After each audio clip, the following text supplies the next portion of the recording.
अरे दिल जे बनबले बा अरे उपगले नु होई औ पगले नु होई प्यार जी बनाबल अरे होई कसाई अब ही तनिक लगे नया नया में सब ठीक लगेला अरे अब ही तनिक लगे अरे बाद में बुझाई अरे बाद में बुझाई घोटल घोटाई ना गौरी जी मिठाई पानियों का सहारा काम ना दी लेकिन इनकर आंख देखा हो ऐसा ना मन करे जब लगातार बड़ाई करते रहे कि झिलमिल झिलमिल अखियावा झिलमिल झिलमिल अखियावा अरे ताकि सात कभीरी लगातार मन करे जो सटले रहे लाल गाल के सावर कहीं किसका ही शिव कश्मीरी मुकेश बाबू जी अतन का देह देखो देखो तदहिया लागे जैसे दिल्ली वाला लाल के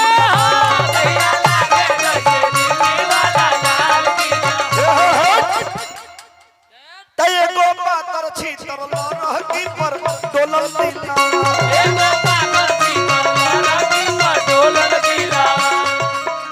100 साल पहले हमें तुमसे प्यार था बेकरार था आज भी है अरे कल भी है 100 साल पहले हमें तुमसे प्यार था बेकरार था आज भी है अरे कल भी है एगो पागल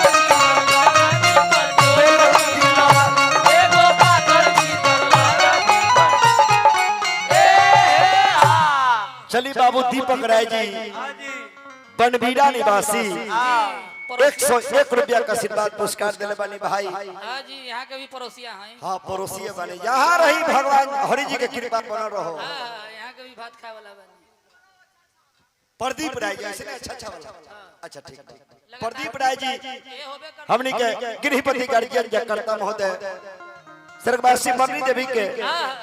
बड़े सुपुत्र यहाँ के तरफ से भी 100 रुपया के पुरस्कार मिल रहा देखो लड़का बड़ाई करत लड़किया के नचनिया तो ढेर हो अगर कोई लंबा हो तो उतने चौड़ो और जितना चौड़ा हो अगर नाटा हो तो इनका लेखा बाटा मिल आइए ना आइए उतने के साटा होला इनकर देखो पैसा ना हो कलाकारी देखला कि लौंडा है कि लड़की हो ना ओकरा में अचार डाल के खेबा का मिक्सिंग बनवा दी देखा एकरा में कलाकारी हम मुकेश भाई रह दी जानकारी जरूरी ना हो एकरा में बहुत बीमारियों आइए हो ज्यादा को के तो दिन आओ के बीमार रे तो के कहू तो लोथा भैया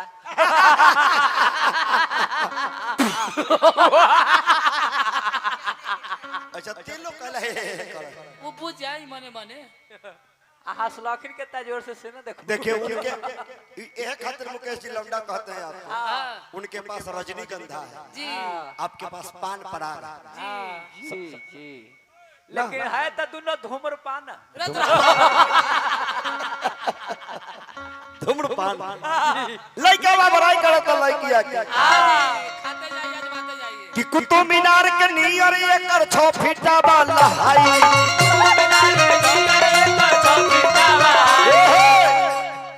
हाइट देखो कैसन हो कोई ब्यास के भी खार हो जाइए ना तो बड़े लगी तब ब्यास उनका भी बौने लगी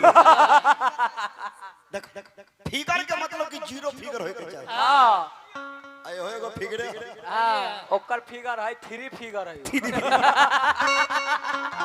कि कुतुब मीनार के नियर एकर 6 फीटा बा आई ताजमहल के चेहरा जैसा देखा तो बिना मेकअप के बाप रे चमचम कि ताजमहल के जैसन चेहरा अरे चमचम मारे लाइन कि एकर दोनों रजवन मह जैसे बान्हल तीला एकर दोनों रजवन मह जैसे बान्हल तीला ये छोटकी भौजी करो जोगार हम हमरा रहबै अब कुमार हमरा के की हो गेल हे तोरा बहिन याद लब हो गेल तोरा बहिन याद लब हो गेल ये छोटकी भौजी करो जोगार हम हमरा रहबै अब कुमार ना जाने हमरा के की हो गेल हे तोरा बहिन याद लब हो गेल तोरा बहिन याद लब हो एगो पानी एगो पापड़ छिटल देखी तो हमने का गृह पति गार्जियन हां फिर प्रदीप बाबू 100 रुपया का पुरस्कार दिल बानी मंटन मिश्रा जी के अदू से हमरा दिल बानी जय हो प्रणाम करम अभिनंदन हो लइका बा कहत लइकिया से का ए गौड़ा ध्यान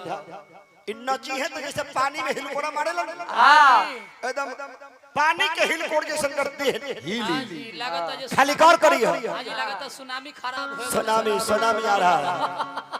कि गंगा जी के पानी अस जवानी के हिलको गंगा जी के पानी दस जवानी हिलको गौरी गौरी ध्यान दो देखला ही गौरी त पानी के गिरा दे हे पार्वती अलगे छिलका तन ऐसा ही कि गंगा जी के पानी अस जवानी के हिलको गंगा जी के पानी के जवानी हिलको आ चेहरा ना देखो हो का हो कि पूर्णमासी के चांद के नियन दिए भक भक गोर पूर्णमासी के चांद के नियन तबिया भक भक गोर तसे टिपुस में से करा दत्त बहिली जिला सेटिंग मंडल से करा दत्त बहिली जिला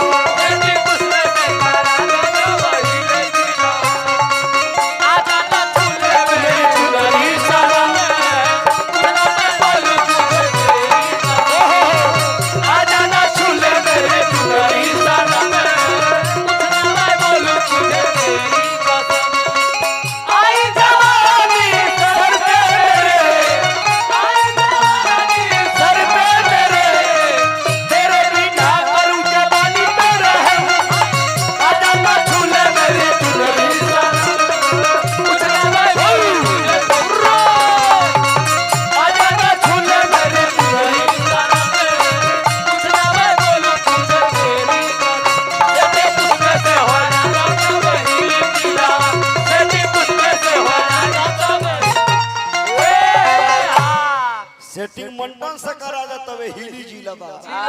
गीत के अंतिम लाइन है कि प्यास अरविंद जी कहे समझाई छोड़ दो ये कर चक्कर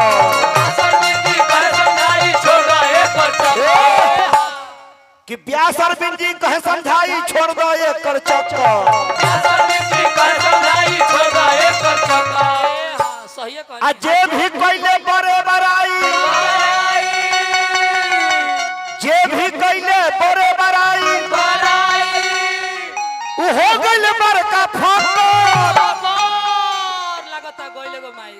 तमंडन कमर हिलाई मुकेश लोथा गई है गीता मंडन कमर हिलाई मुकेश महात्मा गई है गीता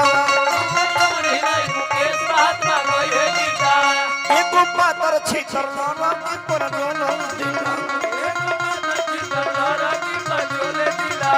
मंडन कमर हिलाई देश महात्मा गई है गीता